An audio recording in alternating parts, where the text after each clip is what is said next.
In Southeast Asia, we call this type of thing bad karma. It's PJ's fucking movie time.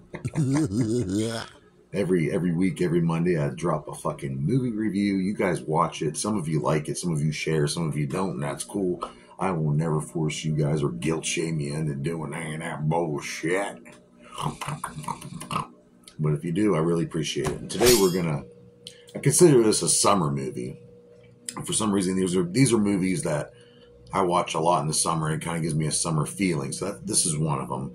The Mad Max movies are one, and I did, Furious, not too long ago. But today we're going to do a classic 1989 movie starring Tom Hanks called The Burbs. Woo! And this is such a good movie. I've already watched it probably 4 times this year already. I just watched it again with my kid. It was her first time watching. No, it wasn't her. No, actually, she said she watched it with me before. I made her watch it, but she likes it. She loves it. And I can't get it. We got some good stars in it. It's got a great story about this suburban middle working class neighborhood. All these people are white as fuck. I'm not trying to cause any uproars there, but it's true. And, and they notice these weird neighbors moving to this house that's been run down. The old neighbors, the Naps, they just kind of up and vanished. And all of a sudden, there's fucking these weirdos, and they never see them come out in the day, barely at night. And some weird shit's going on over there, okay? Some weird shit. And Tom Hanks playing, Ray Peterson, and he wants to get to the bottom of this. He wants to know what the hell's going on. Lots of crazy shit happens. There's a lot of cool stars in it, like I said. But let's get into some details. It came out in 1989. It's a Universal Studios movie. And it's directed by Joe Dante. And Joe Dante did the fucking awesome movie that I love, The Gremlins. But he's freaking awesome. It's written by Dana Olson, who did George of the Jungle and I think the Inspector Gadget movie. And the budget for this movie was $18 million they spent to make it. $18 million. And it came out with a box office of $49 million. That's pretty impressive for back then. And it came out in 1989. I told you about the suburban life, about, the white, the blue collar, they're just trying to survive. And there's the white collar, I can't, whatever. The working class collar people, they're just trying to survive, Oh, there goes this is an old ass DVD, by the way. Yeah. Got that buybacks. Used to be this cool store. Anyway, but these weirdos move in, right? I already mentioned earlier. And so Tom Hanks and, well, who stars in the motherfucker? Let me get into that first. We got a lot of people in this movie. There's a scene with these 2 trash men, played by Robert Picardo and the legendary Dick Miller. Rest in peace, homie. He was awesome. I loved everything he was ever in. He was also in The Gremlins. We have Courtney Gaines playing the next door neighbor Hans, who kind of reminds me of, what did I write in my notes here? The kid kind of looks like a young Undertaker mixed with Igor and what was the other? Oh, and Butthead from Beavis and Butthead. He looks like a Beavis and Butthead character in the Undertaker, all fucking jerked off into an ashtray, and it somehow created this guy, Hans Klopek. But then because he has a creepy Uncle Reuben, who's played by Brother Theodore. And we have a great actor. I love this guy, everything he's in. We have Henry Gibson playing Dr. Klopek. Klopek. Okay. We have Wendy Shaw playing Bonnie, who is the wife of Bruce Dern's character, Rumsfeld. And I fucking love him in this movie. Bruce Dern is also the father of Laura Dern, who's in the Jurassic Park movies, in the Inland Empire and all that. Great actress herself. Corey Feldman's in this fucking movie playing the young, I don't know, I guess he's like 18, 19. Corey Feldman's Ricky's his name. And he kind of narrates the movie a little bit in his own way.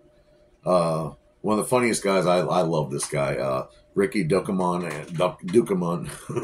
Can never say his name, but he's fucking, this guy is great. I love him in everything I've ever seen him in. Scary Movie, Groundhog Day. He's just, dude's funny as fuck. He steals a lot of scenes. We have also Carrie Fisher, the late great Carrie Fisher, playing the wife Carol Peterson, and the main star Tom Hanks playing Ray Peterson. And like I said, they're just trying to figure out what's going on, and then they notice their neighbor, this guy with the toupee, and he's this little dog, and he's missing all of a sudden. They think these evil neighbors have something to do with it, and they're spying on them. They're trying to go in their house when they're not home. They're the ones being psychos, is pretty much what's going on in this movie. They're just so bored by their lives that they have to pry into this other. But you find out, are their suspicions right, though? Is what you keep thinking throughout the movie. But we'll go back to Rick Dukeman's character, Art. He's just so funny. He's kind of instigates a lot of this shit. Honestly, they probably wouldn't have done half his shit if he hadn't been instigating the whole time. But yeah, you find out if are they evil? Are they killing people? Tom Hanks, he's up in the middle of the night. It's raining, pouring. You know, I love rain. I love rain in movies too. But he's up. It's pouring rain, and he looks out. He's right next door to these people, and he sees them digging holes in their backyard. There's a scene where the young kid Hans drives the car out of the garage, probably 10 feet up to the curb, pulls trash cans out of the trunk, puts them on the side, and beats them with a stick. And it's just, I don't know. You have to just watch it. Watch it. The cinematographer for this movie is Robert M. Stevens. It's a good looking movie, totally believable because it was shot at Universal Studios for 10 weeks. The music was done by Jerry Goldsmith, who won an award for doing the soundtrack for the Omen movie back in the 70s. So it's pretty. It does give it a nice orchestra, scary.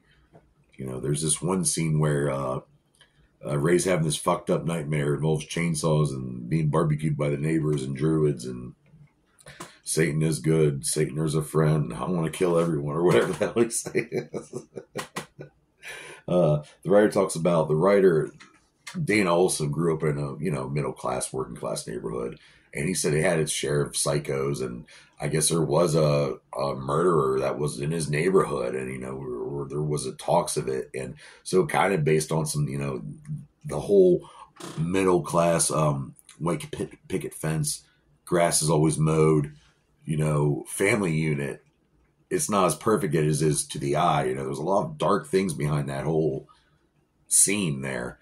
Which is why I love the movie Blue Velvet by David Lynch. It really taps into that and then Twin Peaks, how it's not as pretty as it is on the outside as on the inside. There's some dark things going on. So I don't want to get into David Lynch. I do want to do another David Lynch movie review, though. All right, moving on.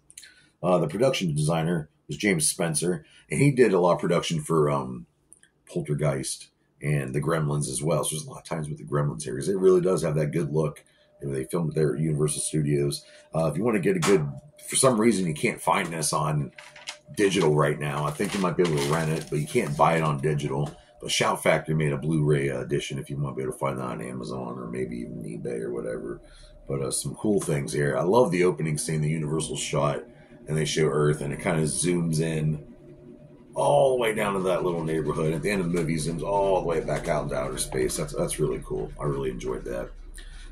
And Art is just, dude, most of the movie, the guy's fucking eating, and he gets called a fat guy by Corey Feldman.